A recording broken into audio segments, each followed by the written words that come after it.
कि आप लोगों ने देखा कि शाका ने इस बार बकरा मंडी में अपने जानवर अच्छे मुनाफे के साथ बेचकर खूब पैसा कमाया। एक दिन शाम को शबनम शाका का पसंदीदा खाना बनाकर लाती है और दोनों बैठकर खाना खाने लगते हैं। शबनम धीरे से बोलती है, ए जी, अगर हम लोग शहर में शिफ्ट हो जाएं तो कैसा रहेगा? हमें भविष्य का भी सोचना है, क्यों ना हम शहर में शिफ्ट हो जाएं और वहां कोई नया कारोबार भी शुरू करें। शाका थोड़ी देर सोचता है और बोलता है, जैसे तुम्हारी मर्जी मेरी रसमलाई। शबनम खुश हो जाती है और शाका के लिए जूस बनाकर ले आती है। अगले ही दिन ये लोग अपनी गाड़ी में बैठकर लाहौर की तरफ निकल जाते हैं और लेक सिटी में जाकर एक खूबसूरत घर का सौदा तय करते हैं। अगले ही दिन शबनम बोलती है, अरे अब और नहीं रहा जाता इस गांव में, जल्दी चलो मेरी जान। शाका मुस्कुराकर बोलता है, हमारी असली पहचान तो यही गांव है।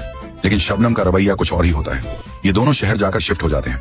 शाका ने खूबसूरत घर में शबनम के कमरे में एसी लगवाया होता है और उसके लिए एक नौकरानी भी रखी होती है जो सारा काम करती है। शबनम आलीशान जिंदगी देखकर बहुत खुश हो जाती है। वो सुबह उठकर जब अपनी बालकनी में खड़ी होकर चाय पी रही होती है तो देखती है कि सोसाइटी की दूसरी औरतें सुबह सुबह वॉक के लिए जा रही हैं और उन्होंने ट्रैक सूट पहने हुए हैं। शबनम भी सोचती है कि अब मुझे इस समाज में, इस सोसाइटी में घुलना मिलना होगा।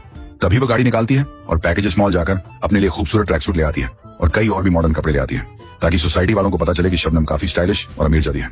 शाका शबनम के बदलते रंग को देखकर थोड़ा सा गमगीन होता है, लेकिन फिर सोचता है कि अब शहर में रहना है तो ये सब तो करना ही पड़ेगा। एक दिन शबनम डिमांड करती है, मुझे एक छोटा पप्पी भी लाकर दो। अमीर औरतें अपने अपने टोमी और पप्पी को लेकर निकलती हैं। शाका बाजार से जाकर एक खूबसूरत सा 6 लाख का टोमी ले आता है। शबनम बहुत खुश होती है। चूंकि ईद करीब है तो शाका बोलता है, क्यों ना अपनी अम्मी जान को अपने शहर वाले घर में बुला लूं। गांव में तो काफी गर्मी है और वो ईद यहाँ करेंगी। अगला पहाड़ पार्ट 2 देखने के लिए कमेंट करें, जिसमें शबनम और शाका की मां की जबरदस्त लड़ाई होती है।